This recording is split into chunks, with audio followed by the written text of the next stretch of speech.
We evoke a very visceral, emotional response. Metal has always been a very organic and honest outlet to get all those. Lamb of God's As the Palaces Burn is set to be released to theaters worldwide tomorrow, and it's a look at the band's impact on music and the consequences of fan participation gone wrong. While it has profiles of how the band has positively influenced people, the arrest of singer Randy Blythe and his being charged with the death of a fan is perhaps the most captivating. Drummer Chris Adler talked about the arrest and how Randy being in Prague affected the band. Well, we knew that he was facing 10 years in jail. And even our lawyers over there, even our defense team said, there's really no chance of this being an exoneration. He probably won't get the homicide verdict, but it's probably going to be some sort of reckless charge of something, which is going to be either a large fine, small time in jail, but it's going to be the kind of thing on his record where we'd no longer be able to travel out of the country.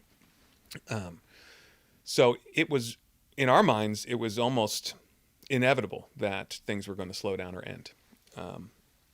And that was, really hard to swallow. But, even talking to Don and our lawyers about it, really no one expected the exoneration verdict. We also discussed how Randy manned up in this situation and came back to stand trial instead of posting bail and then never coming back to the Czech Republic.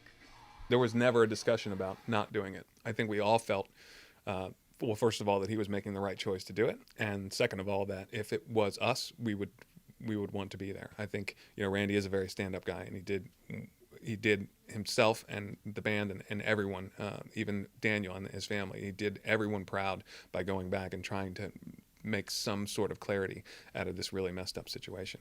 While the band has been making a few promotional appearances here or there, Chris said that it might be the last time fans see the group for a while.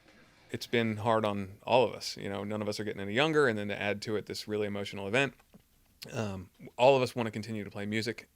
All of us want to continue with the band, but I think normally when we get home from a touring cycle, we'll take 3 or 4 months off and just kind of reconnect with our kids, our families, try to become a little decompressed, normal people again. This time it might take a little longer, and not 5 years or anything like that. But I know Randy wants a little time away. I know the guys probably need a break. I still am playing drums all the time. But it's fine with me if I get a little extra time to connect with my kid. And, I know that people are interested in especially now, we just had this re-release of the record and now the movie coming out. There's a renewed interest in Lamb of God, like what are we going to do next? And I don't want to hold back anything from anybody, but those expectations really are going to be met much better if we have the time to kind of heal and come back to the table energized about what we're doing. To catch showings in your area, go to asthepalacesburn.com for times and theaters.